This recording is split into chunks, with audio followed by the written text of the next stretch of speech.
Teachers ఉన్నారు, చదువుకోవడానికి పిల్లలు ఉన్నారు. మరి పంపించడానికి తల్లిదండ్రుల కృషి కూడా ఉండాలి. వాళ్ళకి ఎలా తెలుస్తుంది స్కూల్కి వెళ్ళాలి? ఇవన్నీ వాళ్ళకి ఈ వయసులో అంత అవగాహన ఉండకపోవచ్చు.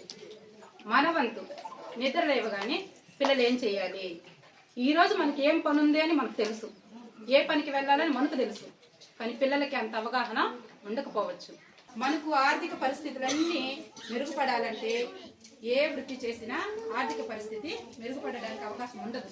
ఒక ఉద్యోగ వృత్తి మాత్రమే తరపున, ప్రైవేట్ తరపున అది తర్వాత కష్టపడి పనులకు పోవడం మన బిడ్డలు మనతో మానాలి. బిడ్డల్ని 5th తర్వాత హాస్టల్లో చేయడానికి మీరు ఎందుకు వెనకాడుతున్నారు?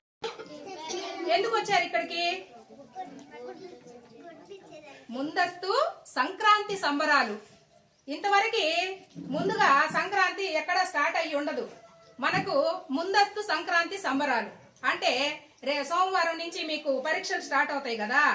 పరీక్షలు అయిపోయిన తర్వాత పండుగ సెలవులు ఇచ్చేస్తారు, సంక్రాంతి సెలవులు ఇచ్చేస్తారు. కాబట్టి ముందుగా సంక్రాంతి సంబరాలు ఇక్కడ జరుపుకోవడానికి ఆచార్య భరద్వాజ సేవా సంస్థ వారు మీకు ప్రోత్సాహాన్ని అందించడం కోసంగా పిల్లలకే కాకుండా పిల్లల తల్లిదండ్రులు కూడా మీరు రోజు స్కూల్కి పిల్లల్ని పంపించాలి.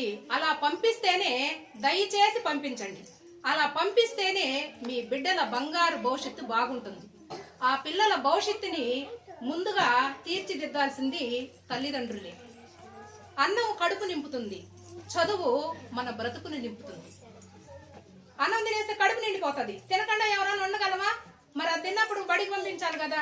చదువు బ్రతుకు నింపుతుంది అంటే కొంచెం మెరిట్ అయితే చాలు, బాగుంటుంది. ఇప్పుడు అందరు చెప్పిన మెసేజ్ అదే. ఇవన్నీ తీసుకొచ్చారు. ఎందుకు తీసుకొచ్చారు? ఏమేమి ఉన్నాయి ఇక్కడ? ఏమేమి ఉన్నాయి చూడండి. కొత్త బట్టలు, ఫ్రూట్స్. మీరు చక్కగా చదువుకొని మంచిగా అభివృద్ధిలోకి రావాలని మీరందరూ ఇవి తీసుకోవడం వల్ల మీరు హ్యాపీయా?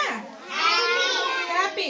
మీరు ఆనందంగా ఉండడం కోసంగా ఇవన్నీ ఇస్తున్నారు. మీ ఆనందమే భగవంతుని ఆశీస్సులుగా భావించి మీ అందరూ కూడా మంచి అభివృద్ధిలోకి రావాలి అనే సదుద్దేశంతో ప్రోత్సాహాన్ని ఇవ్వడం జరుగుతుంది.